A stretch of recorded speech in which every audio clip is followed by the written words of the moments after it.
Have you ever scrolled through your news feed, maybe heard some breaking news, and just felt that little prickle of doubt, that feeling where the truth feels a bit like a moving target? Uh-huh.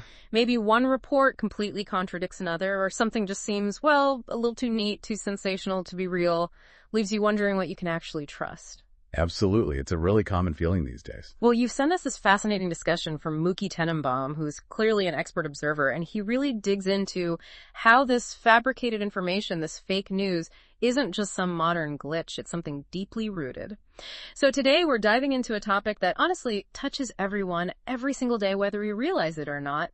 The sophisticated and sometimes quite scary world of fake news. Yeah, and what's really fascinating, I think, is how Tenenbaum takes us on this journey through history. He shows us that while the tools, the mechanisms might evolve with technology, printing press, radio, internet, AI, the fundamental human elements, the things that make us vulnerable to fake news, they've been remarkably consistent for, millennia. Right. So this isn't just about what fake news is. Tenenbaum really pushes us to understand why it works, how it's actually engineered, constructed almost, and what all that means for how we understand our world.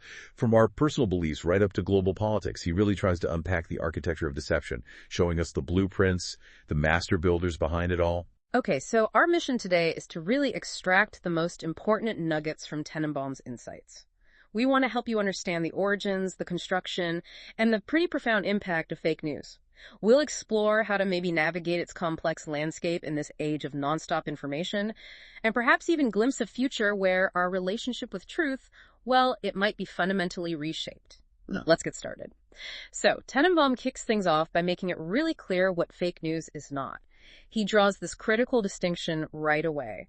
He points out it's not just a simple mistake, an innocent error in transcription. It's not someone accidentally saying, Iran instead of Pakistan when they're recounting something. Right, that's just human error. Yeah. Exactly. A slip of the tongue, a typo, just plain old human fallibility.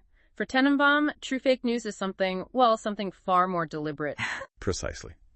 And that word deliberate is key.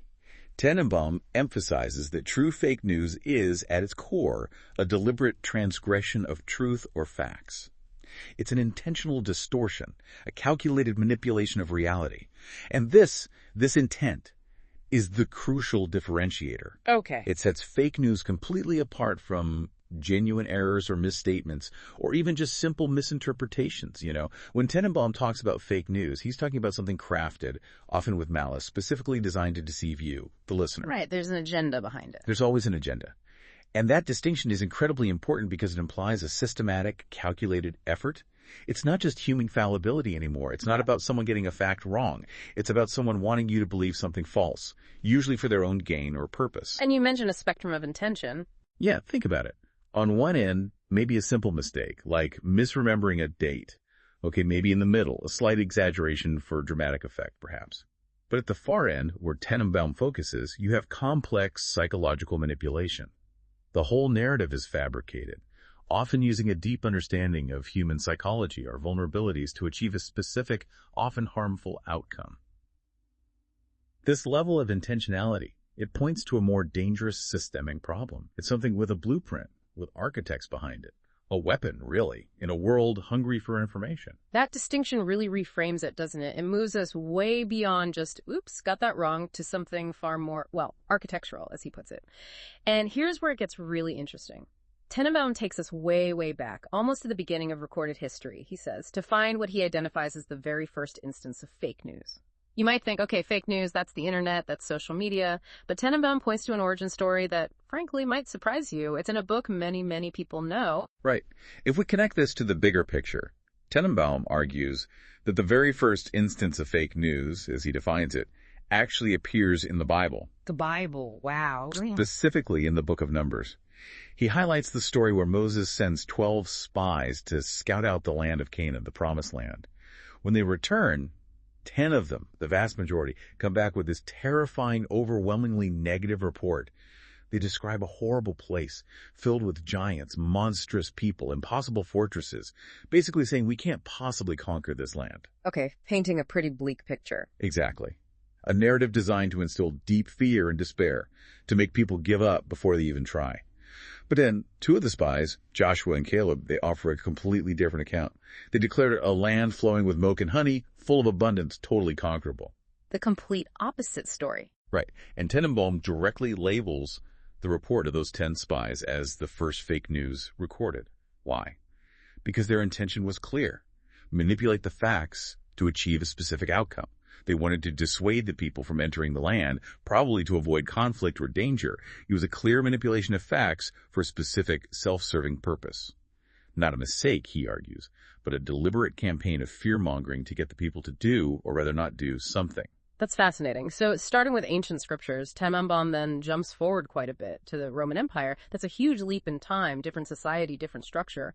How did fake news operate or evolve there, especially with changes in how people voted or shared information? Well, Tenenbaum highlights that Roman emperors, much like those biblical spies, definitely used fake news to achieve specific political goals.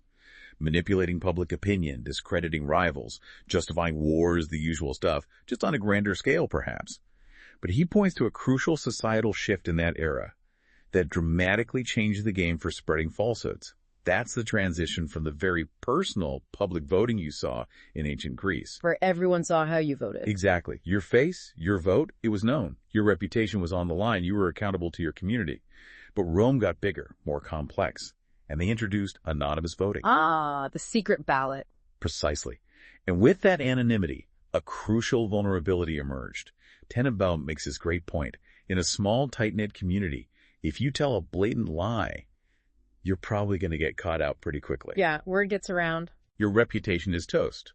You lose trust. But as cities grew in Rome, as life became more anonymous, it suddenly became much easier to spread falsehoods. You weren't risking your personal reputation directly in the same way. This anonymity created, fertile ground for fake news. It was harder to verify claims. People weren't directly accountable for the whispers they started or the pamphlets they distributed. That makes perfect sense. Anonymity lowers the stakes for the liar, right? Yeah. Gives them plausible deniability. Exactly. It's profound insight, really, into how the sheer structure of society, the size of communities, the mechanics of governance, can either put the brakes on deception or accidentally hit the accelerator.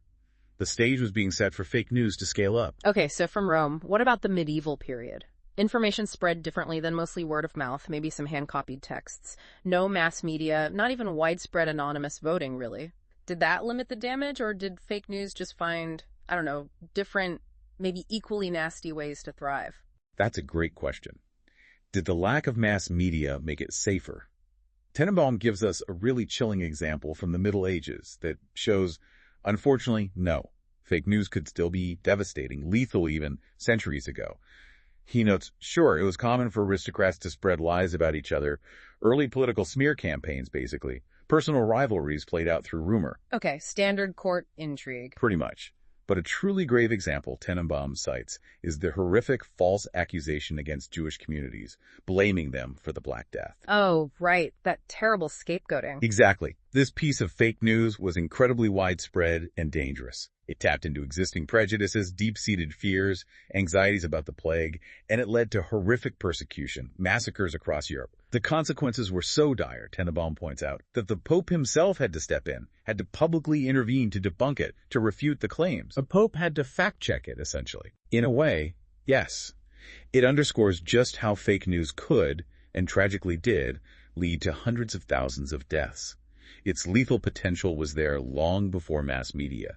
The impact was real, massive, devastating. And then came the printing press. And then came the printing press in the 15th century. That, Tenenbaum argues, dramatically exacerbated the issue. He uses that famous phrase, paper holds anything. Meaning you can print whatever you want, true or false. Precisely. Lies could suddenly be mass-produced, disseminated far more widely, far more rapidly than ever before, reaching audiences way beyond the town square or a single monastery. It was the first real technological leap in the scalability of deception. Which brings us crashing into the 21st century. The internet, social media. How did that transform the landscape, taking what the printing press started and, putting it on hyperdrive? Indeed. Tenenbaum explains that social media has given fake news a completely new dimension, and in many ways, a much more dangerous one. The core problem, according to him, is the chain of trust it creates and exploits. Chain of trust? What does he mean by that? Think about how social media works. When someone you know, somebody you trust, A friend, family member, colleague, even just an influencer you follow and respect, believes a piece of fake news and shares it. What happens? You're more likely to believe it too, probably. Exactly. Their network, their connections, often accept it with much less scrutiny, maybe even without question. Because these platforms are social networks, the information doesn't just spread from some anonymous source. It spreads from person of confidence to person of confidence, as Tenenbaum puts it. Right. It feels like it's coming from a trusted source, even if they're just passing it along. Precisely. And that creates this dangerous viral chain. It just keeps spreading, persisting, until maybe it's decisively disproven by overwhelming facts, or until it becomes so completely absurd that it collapses under its own weight. This mechanism explained how things can spread so incredibly fast and wide, bypassing our normal skepticism, our usual verification processes. Because it arrives wrapped in the credibility of a friend or someone we think is in the know, it's a fundamental exploitation of our social instincts. Frighteningly efficient. Okay, so it's definitely clear fake news isn't accidental. Tenenbaum describes it as an architectural process. That implies planning, design. So if it is an architectural process, who are the master builders today? And what are their blueprints? Who's designing these elaborate deceptions in the modern era? Well, what's fascinating, and maybe a bit alarming, is the sheer sophistication involved now. Tenenbaum points directly to Russia as what he calls the greatest factory of fake news today. He doesn't mince words. He calls them the biggest professionals. The biggest professionals. Strong words. Very strong. He explains that entities like, say, Russian state media don't just invent stories out of thin air all the time. That can be too obvious. Instead, they expertly blend genuine news items, things sourced from credible international outlets like Reuters, Associated Press, maybe even the New York Times. They blend that real news with completely fabricated stories. Ah, so they mix truth and lies together. Exactly. They weave the real with the unreal, creating this tapestry of information where it becomes incredibly difficult for the average person just scrolling through to pick out the truth from the lie. It all looks kind of plausible together. Yeah. He gives an example, like Russia claiming, say, that Iran had somehow beaten Israel and the U.S. in some confrontation, causing the U.S. to be afraid. Now, that might be an obvious falsehood to geopolitical analysts, but presented alongside real news headlines. It might gain some traction. It might. It's a piece of propaganda designed to project strength, undermine opponents. The cleverness is leveraging the borrowed credibility of those real news sources to give a veneer of legitimacy to their own fabrications. A little bit of truth helps the lie go down, you know. That's a remarkably subtle and, cunning strategy. But why are we, the audience, so often susceptible to these kinds of carefully constructed narratives? What's our Achilles heel here? What vulnerability are these architects exploiting so well? Tenenbaum identifies our own confirmation bias as the biggest problem. He calls it our most vulnerable place when it comes to falling for fake news. Confirmation bias, meaning we tend to believe things that fit what we already think. Exactly. He references the Nobel laureate Daniel Kahneman, the psychologist and economist, who wrote extensively about this cognitive shortcut. Kahneman's work shows that if someone tells us something that aligns with our existing beliefs, our political leanings, our hopes, our fears, we tend to automatically believe it. We want it to be true, so we accept it more easily. Pretty much. Yeah. It's an automatic acceptance, incredibly powerful. Think about how quickly people share an article online if the headline confirms what they already think about a politician or an issue, often without even reading the actual article, right? Guilty as charged, sometimes. We all are. That's confirmation bias in action. Tenenbaum says it makes us almost invulnerable to truths that contradict our biases. Our minds resist information that challenges our worldview.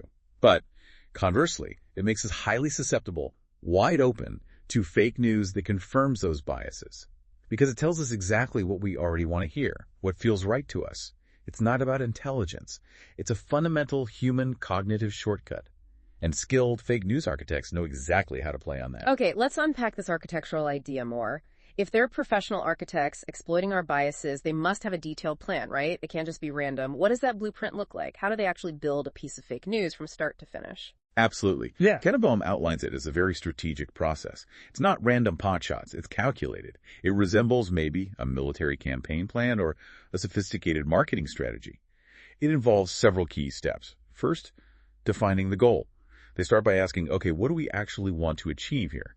Is the aim to destabilize an opponent, sway an election, boost domestic morale, discredit a specific person, manipulate a stock price? The objective shapes everything else. Right, you need a target. Precisely. Second, identifying the target audience. Who exactly are we trying to reach? Knowing the audience lets them tailor the message, craft the lie to resonate specifically with their existing biases, their fears, their hopes, how they get their information. Makes sense. Personalize the deception. Third, determining longevity.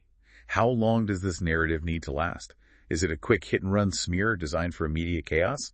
Or is it a longer game, a narrative meant to persist for months, maybe years, slowly shifting public opinion over time? That affects the complexity. Short fuse or slow burn. Exactly. Fourth, material invention. This is the nuts and bolts. What evidence do we need to invent to support this lie? It's not just making up a story. It's creating fake documents, maybe doctored photos or videos, manipulated audio, false statistics, sometimes even setting up fake expert websites or think tanks to lend weight, building a convincing but totally false evidence base. Creating the props for the play. Good analogy. Fifth, building the argumentative line. How do we frame this? What's the most convincing angle? How will the fabricated story be presented? Will it appeal to emotion, fear, patriotism, a sense of injustice? What logical fallacies will they use? This is the narrative structure that holds the invented material together. Okay. And finally, sixth, choosing dissemination channels. How do we get this out there? Identifying the most effective pathways. Social media obviously is huge, but also strategically leveraging public figures, politicians, media personalities. Tenenbaum notes the Russians, for example, have often used politicians, even high-ranking ones like foreign ministers, to make false statements. Why are politicians? Because people tend to lend credibility to figures in authority, right? Even if those figures are essentially acting as, well, propaganda ministers, as Tenenbaum puts it. They become conduits, willing or unwitting, giving the fake news that crucial veneer of official legitimacy. That methodical planning, Yeah. It sounds chillingly effective. And it definitely reminds me of historical figures known for propaganda, like Joseph Goebbels in Nazi Germany. Does Tenenbaum draw that connection? Are there other historical parallels he highlights? He absolutely draws that line. He explicitly points to Joseph Goebbels, Hitler's propaganda minister, saying Goebbels invented much of the way of communicating that is still used today. Wow. Goebbels' entire system, Tenenbaum argues, relied heavily on fake news, primarily to maintain public morale and control any dissent. He famously, persistently lied about the war's progress, telling the German people they were winning even as Allied bombs rained down and the front lines collapsed.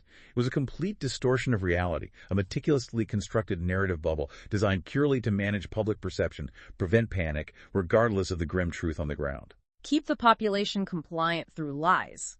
Essentially, yes. And Tenenbaum brings this closer to home, recalling Argentina during the Malvinas War, the Falklands War. The government there kept insisting, seguimos ganando, we're still winning, even when international news, like the BBC, was clearly reporting major setbacks. Same pattern. Exactly the same pattern. It illustrates this consistent use of fake news by regimes across different eras, different political systems, to manage public sentiment, manage soldier morale, create a false reality for the population. Interestingly, Tenenbaum adds a personal note, saying he wasn't actually convinced that lower morale automatically makes soldiers fight worse. But the belief that it does, held by those in power, that's what drives the strategy. Manipulate information to control perception, especially when the truth is bad news. And he mentioned theocracies and other conflicts. Yes, he briefly touches on theocracies like Iran, suggesting that when the entire system is built on a foundation of faith, rather than, say, empirically verifiable fact, it can be easier to perpetuate further falsehoods within that system. The ground is already fertile for belief over proof. He also cites the Six-Day War in 1967. Egyptian state media was claiming their forces were advancing on Tel Aviv practically at the gates, when in reality they had already suffered major defeats, losing the Suez Canal. Again, the primary motivation cited was boosting morale, both military and civilian. The common thread is always control through deception. So given all this planning, this history, this organization, are we always talking about sophisticated state-level operations, or can fake news sometimes just bubble up organically, like a rumor that gets out of hand, a spontaneous wildfire of misinformation? Tenenbaum was very clear on this point. For the kind of impactful, strategic fake news he's dissecting, he says this is well organized today. It's not organic, not accidental. So, deliberate and planned. Deliberate and planned. He reiterates Russia's expertise, calling them the greatest factory. But then he points to China's more recent emergence. He says China has become a major factory of fake news too, especially over the last, say, 3 to 4 years, really ramping up their efforts. But he highlights a key difference in their approach, at least based on his observations. The Russians, he argues, have a good sense of the limits of verisimilitude. Verisimilitude, meaning what seems believable. Exactly. What can plausibly pass as true, even if it isn't. They're masters, he suggests, at crafting lies that feel like they could be true. They stay within certain bounds of expectation or possibility. The Chinese, however, Tenenbaum thinks, often don't have that same grasp, especially when targeting international audiences. They sometimes put out claims about their AI capabilities, maybe, or military strengths that are just impossible things, so far-fetched they break that believability barrier. And that leads to? That leads to what Tenenbaum calls paperones. Blunders, basically. Embarrassments. When you make a claim that's demonstrably wildly false, it backfires. It undermines your credibility. Imagine claiming your AI predicts the economy perfectly, then your stock market tanks. That's a paperone. He suggests China's primary targets for this kind of stuff are often their own internal population, where information control is much tighter and verification is harder. Okay, interesting comparison. What about democracies, then? Places with a freer press, more open debate. Are they immune? Not immune, no, but Tenenbaum argues that liberal democracies, he mentions the U.S., Western Europe, much of South America, have a very serious problem for the creators of fake news. It's much more difficult to sustain fake news in those environments. Why is that? Because of a free press. A press that will always come to check you, as he puts it. In fact, the press often gains attention, readership, clicks, by discovering and exposing fake news. It's part of their function and their business model, in a way. The watchdog role. Exactly. He gives the example of the PSOE party in Spain, suggesting they've used fake news tactics, but they're constantly being dismantled or called out by various media outlets, central, right-wing, even foreign press. That free flow of information, that skeptical investigative media culture, acts as a significant check. Not perfect, but a major obstacle for sustaining blatant falsehoods long-term. That's a crucial point about the role of a free press. Okay, so it sounds like the risks here go way beyond just, a politician getting embarrassed or some online gossip. What are the really tangible, real-world consequences Tenenbaum points to? Oh, absolutely. He stresses the impact isn't just reputational or political. It's much broader, much more destructive. One of the most immediate tangible risks he identifies is economic devastation. Money. Big money. Fake news, he says, can break a company in minutes, literally minutes. He paints this hypothetical scenario. Imagine a false report suddenly flashes across trading screens. A judge in Australia has declared Google a monopoly and banned it there. Totally fabricated. What happens? Google stock tanks instantly. Panic selling. Exactly. It plummets. Massive losses for shareholders holding the stock. But potentially immense gains for someone who maybe started the rumor and short-sold the stock just before. Short selling. Betting the price will go down. Right. Selling borrowed shares, hoping the price crashes, then buying back cheap and pocketing the difference. Profiting directly from the panic caused by the fake news. And this isn't just theoretical. No, he recalls a real-world incident from maybe 35 years ago. The Tylenol cyanide scare in the U.S., remember that? Vaguely, yes. Yeah. Terrible story. People died. They did. Cyanide was found in some Tylenol capsules. The company's stock just collapsed overnight. Total panic.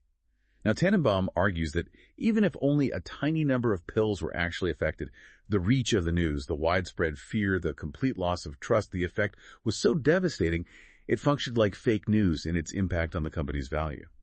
And he strongly suggests someone likely profited hugely from that stock manipulation, implying it might not have been entirely random contamination, but perhaps something more sinister aimed at the market. The power to wipe out billions in market value, to create widespread economic panic. That's a clear, dangerous capability of fake news. That's a really stark reminder of the economic stakes. It seems even traditional media, the ones supposed to be checking facts, can sometimes get drawn into spreading these things, maybe inadvertently. What's their role, according to Tenenbaum, in potentially amplifying fake news? Yeah, this brings up the complex role of the news media itself and how its own operating model can sometimes be exploited. Tenenbaum points out, quite bluntly, that news media lie from exception. Meaning they report the unusual, the surprising. Exactly. They are inherently drawn to, tempted by, sensational, surprising stories. Why? Because those are the stories people read, watch, click on. That's what drives ratings and revenue. And fake news often comes perfectly packaged as compelling, shocking narratives. Hard to resist reporting on, especially in a fast-paced news cycle. So the nature of news makes it vulnerable. In a way, yes. Tenenbaum gives a pretty stark example from the recent conflict between Israel and Hamas. He says Hamas, operating through what he calls a big lie, claiming reports came from a Ministry of Health that he asserts doesn't truly function as an independent entity, claimed 20,000 children died in a specific bombing incident early on. Now that's a staggering, horrific number. And initially, he says, major international news outlets, BBC, Reuters, AP, CNN, ABC, they all picked it up and ran with it to sell the news, as Tenenbaum puts it. It was dramatic, impactful, guaranteed to grab headlines. Now, over time, he notes, it became harder to sustain that specific number as more information, or lack thereof, came out. Details were questioned.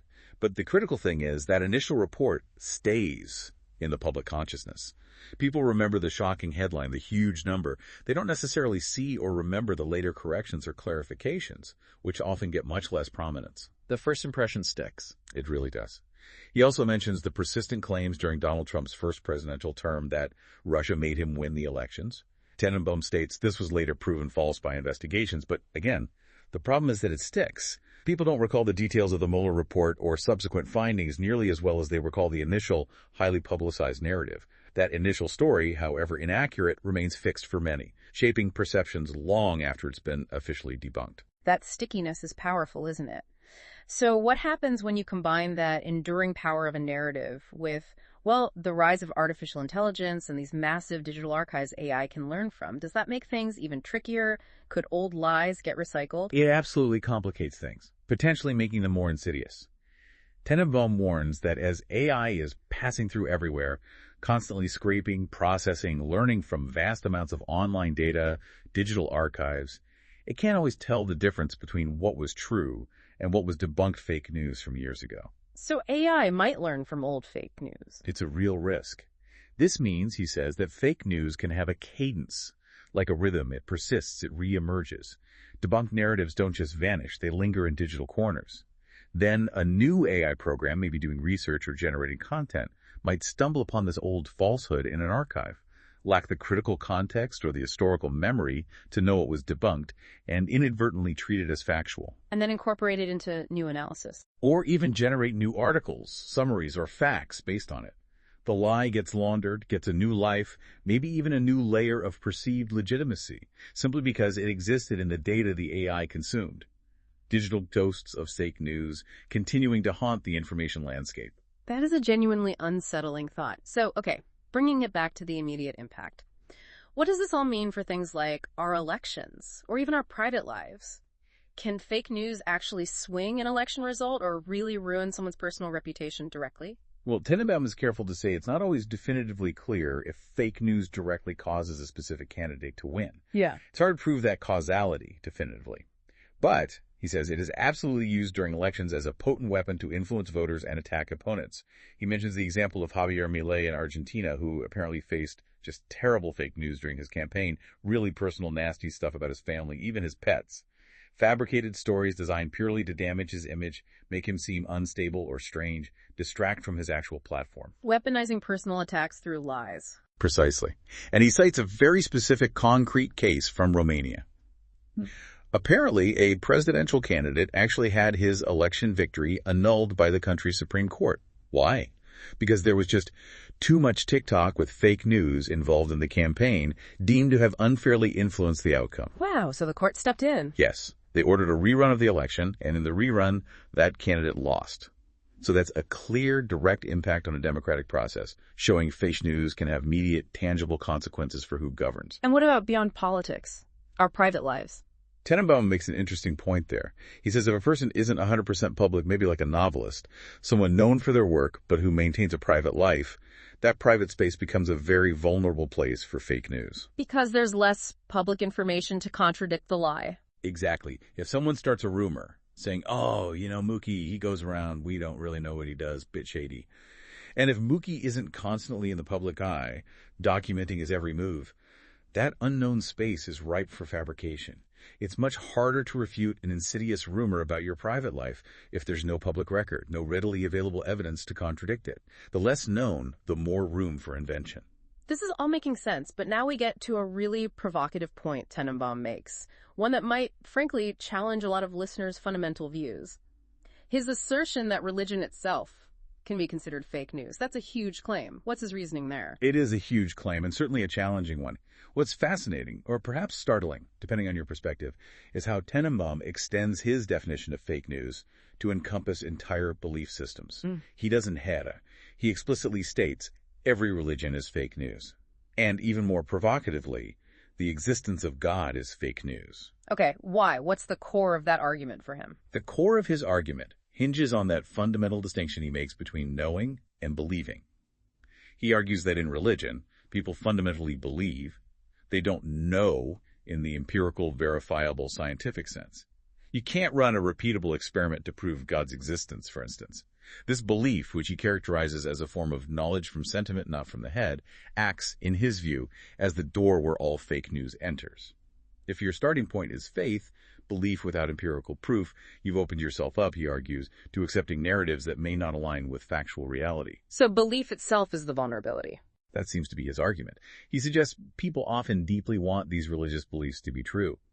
The desire for comfort, for meaning, for answers to existential questions, the desire to avoid suffering, or the fear of death, these powerful emotional drivers, can lead people to accept things as true, even if, from what he calls a common sense perspective, they might look like lies. He puts it very starkly at one point. If not suffering implies lying, then lying is fine. He's suggesting that the psychological need for comfort provided by the belief can override the critical evaluation of its factual basis. That is a profound and definitely challenging perspective on the nature of belief itself. So if belief can be this gateway, as he puts it, what does this say about why we tend to accept information generally? And how do things like popularity or just how long a belief has been around factor into whether we see it as valid, even if Tenenbaum labels it fake news? Well, it ties back to that fundamental point. Why is the ground so fertile for fake news, whether it's religious belief or political propaganda? Tenenbaum explains it's because it taps into our deep-seated need to know. Humans need information to survive, right? Yeah, to understand the world, avoid danger. Exactly. Knowing things lets us prevent risks, apply knowledge, make decisions. News, information in general, feels inherently good, inherently useful. Fake news, he argues, just hijacks this fundamental human need. It presents itself as useful knowledge, even when it's not. And regarding the persistence of belief systems like religion, he points to a couple of powerful psychological factors. One is sheer popularity. When you see vast numbers of people participating, like huge crowds in churches in Argentina, use that example, it creates a powerful social validation, a sense of, well, if so many people believe this, it must be true. It's a social proof on a massive scale. Safety in numbers, almost. Kind of. And the other factor is longevity. Religions that have lasted for 2,000, 2,500 years.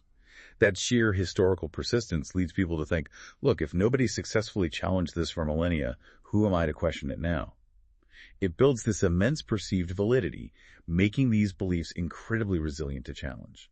And again, he circles back to that desire not to suffer, suggesting this is a powerful motivator for accepting these pious lies, as he might term them, because they offer comfort, structure, and meaning that a cold, purely factual reality might not provide. So, if our basic need for information makes us vulnerable, and our biases make us seek comfort in belief, how does this play out in just our everyday, maybe more mundane consumption of news? And what about economic impacts beyond those big stock market scares? It plays out in very targeted ways. Tenenbaum notes that maybe younger generations aren't reading the broadsheet newspapers or watching the evening news in the same way, but they are intensely interested in specific, localized, personally relevant information. Like, is there a registered sex offender living on my street? Or is my local butcher having a sale on steaks this weekend? Very specific, actionable information tied to their immediate lives. Fake news, he says, absolutely exploits these micro-targeted information needs too. It's not always grand geopolitical narratives. Sometimes it's a fake local alert or a scam offer tailored to your interests. Okay. And the economic angle beyond market crashes. He brings it back to economics with a more everyday example. Apple's iPhone 15 or 16 launch. Apple promises exciting new Apple Intelligence features, AI stuff, but maybe those features aren't fully available right at launch. They're coming later in a software update. Yet people queue up, spend $1,000, $1,500, $2,000 on the new phone. Why? Because they believe Apple. There's immense brand trust built over years. Right. You trust Apple will deliver eventually. Exactly. It's not purely rational based on the current features. It's belief in the brand's promise. Now, if some lesser-known Chinese company made similar claims, buy our phone now, amazing AI features coming soon, people would likely be far more skeptical, right? They'd demand proof up front. Yeah, probably. So this belief in a brand's credibility, that established trust, makes consumers vulnerable. It's a form of economic fake news, perhaps, leveraging our belief in perceived authority or past performance, a trust that can be strategically used for commercial gain, even if the promise isn't immediately fulfilled. Okay, so if fake news is this pervasive, this deeply ingrained, exploiting our biases, our need for information, our trust, what on earth are our defenses? Tenenbaum mentions common sense at the personal level, but that feels a bit vague, maybe. What about bigger picture? Yeah. Systemic defenses, especially with AI getting better and better. Right. Common sense is important, but maybe not enough against sophisticated targeted campaigns. Tenenbaum does see potential in technology itself, specifically artificial intelligence, as a countermeasure. He suggests that artificial intelligence has started to work well in this fight. AI as a defense. He sees AI as potentially a powerful tool for truth verification. AI can, he says, immediately collate, basically cross-check any piece of news against massive databases of information. It can check sources, look for inconsistencies, trace the origins of claims, all at speeds and scales impossible for humans. He brings back that example of the Ministry of Health of Gaza of Hamas. An AI system, he suggests, could quickly flag that source as unreliable based on past patterns or lack of independent verification. This allows news outlets, or even individual users, to either not publish or share the claim, or at least to clearly label it as coming from a questionable source, adding that critical layer of skepticism right at the point of consumption. Okay, that sounds promising. AI is a super-powered fact-checker.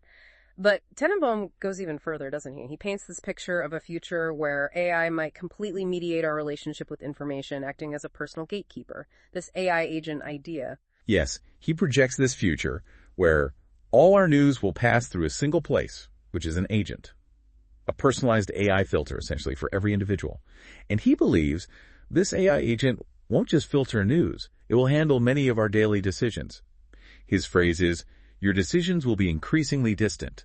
You'll be further removed from making them yourself." What kinds of decisions? He gets pretty specific, almost sci-fi. He describes a future where this AI agent chooses your supermarket shopping list based on your health data and pantry stock, decides what's in your fridge, maybe selects your next car based on your travel patterns and budget, and even, most provocatively, eventually who will be your partner based on complex compatibility algorithms. Wow, okay, that's a lot of control given to an AI. It is. And his point regarding fake news is, if an AI agent is making all these choices for you, the relevance of fake news diminishes dramatically. Why? Because you don't have the direct power to act on it anymore. If you see a fake news story trying to convince you to buy a certain product or visit a certain place or vote a certain way, but your AI agent handles your shopping, travel plans, and maybe even filters your political info based on reliability, who needs to spread a lie to sway your opinion if your agency is so reduced? It's a future where efficiency and protection from lies might come at the cost of personal autonomy. That's a huge trade-off, and it leads to the obvious question. If this AI agent has so much power, filtering our reality, making choices, how can we possibly trust it? What stops the agent itself becoming a source of bias or tailored manipulation or just new kinds of errors? That's the natural question, isn't it? How do you trust the gatekeeper? Tenenbaum speculates it will likely come from a big company. Think Google, maybe Apple, Microsoft, implying we might rely on the institutional trust built around those established brands. Reputation would be paramount for them. And he even throws out the idea of third-party agents, maybe independent AIs, whose whole job is to audit or test your primary AI agent to see if it's lying or manipulating you, like getting a second opinion, but from another AI. AI checking AI. Yeah. He admits that even these advanced AIs might still have inaccuracies. Maybe they'll lie or get things wrong, say, 2-3% of the time. But, he argues pragmatically, that's still much better than today. Better than our current situation where human biases, combined with the sheer flood of unfiltered fake news, probably lead to a much higher error rate in our own judgments. It's a pragmatic view. Imperfect AI might still beat imperfect humans, but with that huge question mark over agency. But there's a paradox here, surely. If AI can get so good at checking fake news, analyzing patterns, verifying sources, can it also get terrifyingly good at creating fake news? Maybe even better, more personalized, more persuasive than any human could. Absolutely. Yeah. That's the other side of the coin, and Tenenbaum confirms it. AI is also being used for fake news. It's a tool. He stresses that AI is fundamentally agnostic. It doesn't have a moral compass, no inherent sense of right or wrong. It's just incredibly powerful computation. It can be used to achieve almost anything efficiently, from saving lives in a transplant, by optimizing surgical plans, to assaulting a bank, by designing sophisticated cyber attacks. AI learns patterns. It knows statistically what worked, what didn't work, when it worked, with whom it worked in past influence campaigns, and it can use that knowledge to generate new fake news, even personalize it with chilling accuracy to exploit your specific known biases, fears, and vulnerabilities. Tailored deception on a mass scale. Potentially. Any moral stance an AI appears to take, Tenenbaum argues, is just fake. It's programmed in by its human creators. It's reflecting our intent, not its own conscience. It's a classic double-edged sword. Incredibly powerful for good, incredibly powerful for bad. So thinking about governments again, beyond manipulating specific outcomes like elections or undermining rivals, do they also use fake news just to sort of calm their populations? Especially in a crisis. Is there such a thing as a pious lie told by the state for what they see as the greater good? Of course, is Tenenbaum's immediate answer. Yes, absolutely. He cites the very beginning of the COVID-19 pandemic as a prime example. He mentions an Argentine official, Ginés Garcia, who initially made public statements claiming we had everything under control, inventing stories about how the virus couldn't easily spread, maybe needed to kick a specific airline, things that sound absurd in hindsight. But people wanted to believe it then. Yeah. Desperately. Confirmation bias kicked in hard. The need for security in the face of a terrifying unknown was immense. If an authority figure offers reassurance, tells you something comforting that aligns with your desperate hope, you're incredibly likely to cling to it. Tenenbaum emphasizes that credibility for figures in authority often comes from consistency. If someone tells you something and it seems to happen, maybe twice, you start giving them credit, not just financial credit, but trust. This actually encourages them, he suggests, to tell the truth more often, or at least a defensible truth, something they can plausibly deny or reframe later if needed. Strategic ambiguity. The pious lie idea. Exactly. He sees this reflected often in science fiction movies, where the authorities deliberately lie to the public about an incoming asteroid, maybe, or an alien threat, purely to prevent mass panic, believing it's for the greater good.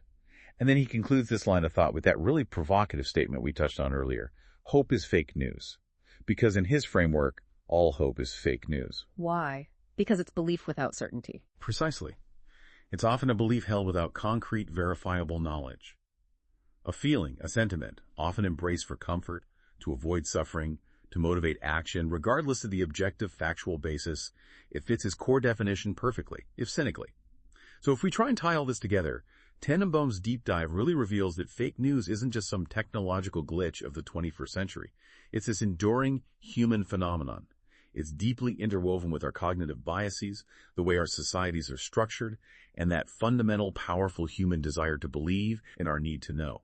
From those spies in the Book of Numbers right through to state-sponsored AI disinformation campaigns, the tactics evolve. They get scarily sophisticated, but those underlying human vulnerabilities, our biases, our need for comfort, our reliance on social trust, they seem remarkably constant across millennia. He really exposes the deep historical roots of what feels like a very modern problem. So what does all this mean for you listening right now, trying to navigate this incredibly complex information landscape? As Tenenbaum suggests, the future might see AI stepping in as our primary truth broker, maybe filtering your entire reality, handling more and more of your daily decisions. But it leaves us with a really profound, maybe unsettling question to ponder. If an AI agent is making your choices, deciding what news you even get to see, perhaps even influencing who your partner might be, what happens to the very essence of human agency, of free will? And in that future, if all our information passes through a single, powerful AI-controlled filter, will we genuinely be more informed? Or will we simply be shielded, protected, living inside a perfectly curated, algorithmically managed bubble, potentially cut off from uncomfortable truths or realities that challenge our programmed existence? What's the price of perfectly filtered truth? We definitely encourage you to ponder Tenenbaum's insights and perhaps explore some of the other fascinating discussions he's part of, like artificial intelligence, financial perspectives, which he does with Claudia Suchavicki, released every Friday. Thank you for joining us for this deep dive into the architecture of deception.